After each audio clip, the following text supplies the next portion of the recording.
Welcome guys, and today to the guide we're going to be talking about basic crafting guide for on December. I'm Dr. Smash and I'll be explaining to you how that works.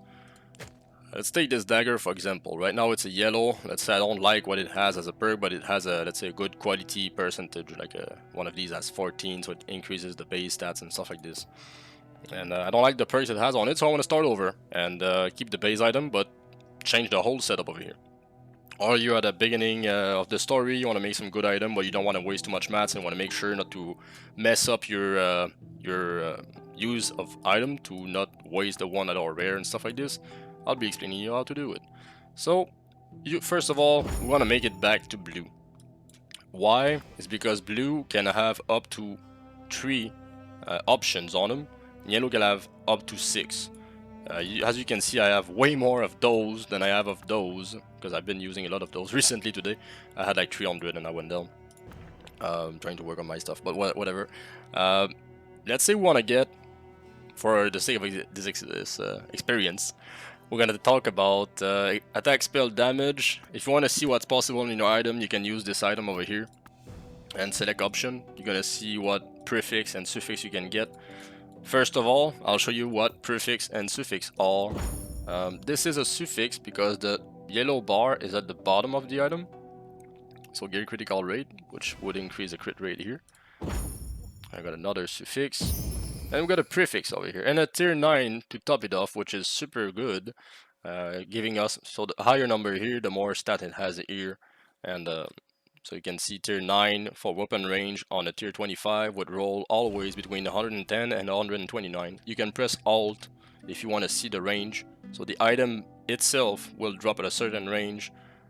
This is stock, as you can see, 1.4, 1.4, 10, and this cannot change as well.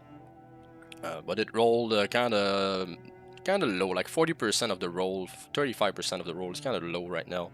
So let's say I want to get different perks here, but I got a tier 9, so it's really nice. I'm gonna try to get other one and fill the sockets over here. So 3 sockets is the max we can have. We're gonna use this gear stat requirement, meh, and a hit rate, meh. What you want to have is have 3 perks that you really like as blue, because that's gonna be easier to have control on those 3 than to have control as the other 3 you can get with this after this. So we're gonna keep rolling. Let's say I want to have raw damage and fire damage, and okay, let's say hit rate. They're kind of low, but that's fine. Okay, unless you're end game and you want to really have a big ass item, if you got something for you, keep it for now to not waste any more mats, especially if it's early on in the game. Leveling items, you're gonna toss them out after like 2 hours, 3 hours of gameplay anyway, so no big deal. So let's say we want to keep those. We got something, I really like this. This is fire damage for me, hit rate, so I can hit more often. I really like that. I want to see what I can get in yellow. Boom. I got a 5 socket, which is kind of sad. We can use then this to increase the max option count by +1. So it will add up one more option at the bottom here. As you can see, we got 1 prefix, 1 prefix, 1 prefix, 1 suffix, 1 suffix. So the next one I'm going to add up will definitely be a suffix because it has 3 prefix already. And this is the max an item can have. It's 3 prefix, 3 suffix. So I could check here with the yellow one what suffix I could get. Is there anything here that I like? Okay, let's say I want to have this. I'm going to try to get it. But if I use this, it's gonna... This selects one item and everything else is rerolled, so it's to start an item, not to really change it at the end, you know. So I would try to put that in and see what I can get. And if I don't like what I see here, there's 2 choices. Either I roll, let's say I got a 6 socket and I want to keep my 6 socket. I could roll all 6 perk with this. Or you could also use this. Let's say you got, I don't want to have my non-kill. I can use this to maybe remove this. It's going to pick up one of those randomly to remove it. So it's a risk. It's a test to take.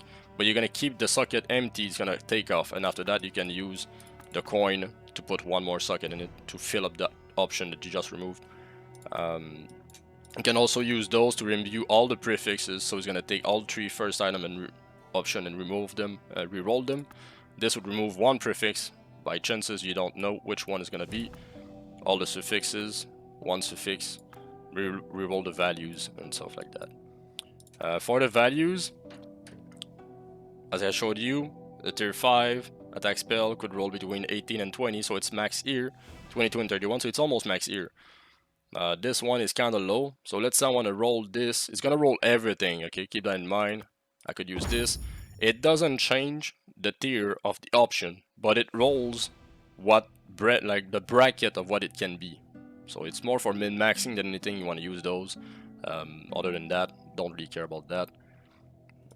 But it's really all self-explanatory. Really, you really gotta read what each of them does. But basically, you use this to roll back. Let's say I don't like what I have here. I put this on. I'm back to blue. I like the speed. Okay, that's cool. I want to see what I can get else. Let's say that I really like this. I can use this. Boom, I got a third socket. Okay, let's say the hit rate, I didn't like it. I got 2 out of 3 that I like. So I want to stick with this and try it again, you know. Fire damage, tier 6. That's kind of cool. Let's see what we can get else. Lightning resist. Totem duration. I don't like this. Keep rolling. And critical damage, tier 6. That's kind of cool. Poison damage, okay, dexterity, and then, oh, okay, let's say I want all this. This is really good. For example, it's not the best at all, because poison doesn't crit if you do with damage over time, so it doesn't work together, and dexterity, you can get stats elsewhere. But let's say for the sake of the show here, I'll show you what it is. We got a 4 socket, I didn't like what I got. I'm going back to blue, and I'm going back to try for a 3 socket. Oh, I got a lightning damage. Okay, weapon range, attack. Okay, they're freaking low. Let's keep going. Alright, we got an 8. Let's say I like chill, but I don't like this much. Let's see if I can get something else. Abyssling damage just for the minions. Rip. I should have. Anyway, when you got a 3, you don't want to roll the head. You want to roll this. I did a mistake there, but I got lucky. I got another 3 there. So you want to roll this. And yeah, if you really want to have a better time to roll a specific option, you can pick this. Let's say I really want to have fire damage percentage. I can go over here, fire damage percentage. So it's gonna roll fire damage percentage for sure. And something else. So I got range, okay, cool. What can I get else? Damage against debuff enemy. It's alright, but it doesn't really work. This is what it is. You can keep going like this and trying to get, but I'm gonna keep those. And yeah, so this is how it works. For later on, you got other item that does other things. I haven't played much with them. I'll make another video when I get to really know better what they do, each on every of the essences. Like Capri is a deity of fire. I guess it's adding up authority bonus of fire. Authority, if you wonder what that is, it's those items with that on them. See this one, water authority. It can have a sentry elemental penetration. This one has earth elemental damage. This one has earth, sentry damage, air, elemental resist, and so on. So I don't know what each one of them come from which authority, deity. So keep that in mind. Also, I wanted to show you something. Bonus information right here. If you haven't done it yet, I highly recommend that you read the information about the characters. Especially the combat section. Status effect over here. There's a lot of good information about what is what, like bleed, what it is. It comes from physical element. Burn comes from fire. But as you can see here, I did point out this to the dev already. I sent them a ticket to point that out. Let's say this would be called toxic for the category of damage, like burn comes from fire. This is poison coming from poison, so it's really hard to know in the game. When you see poison damage, is it the actual element damage increase or the actual effect, like the toxicity damage over time of poison element? Because it's really hard to know what is what. They would have called chill cold, and you see cold. It doesn't make any sense. So until they fix that, keep that in mind. That poison build are really kind of complicated to make due to issue in the traduction. So this is my info on the crafting. Hope you learned something. If you did, please subscribe. It helps the channel a lot. If you want to ask me a question live, I'm also streaming often on Twitch, Dr. Smash TTV. I might be live right now. If you want to also ask me a question in the comments, feel free to do so. And like and subscribe if you want to see the other videos incoming. I'll make other crafting videos, guides for every bosses of the game, the raid bosses, and this is all coming this week, one video a day. So I wish you good time, take care of yourself, and see you later. Peace!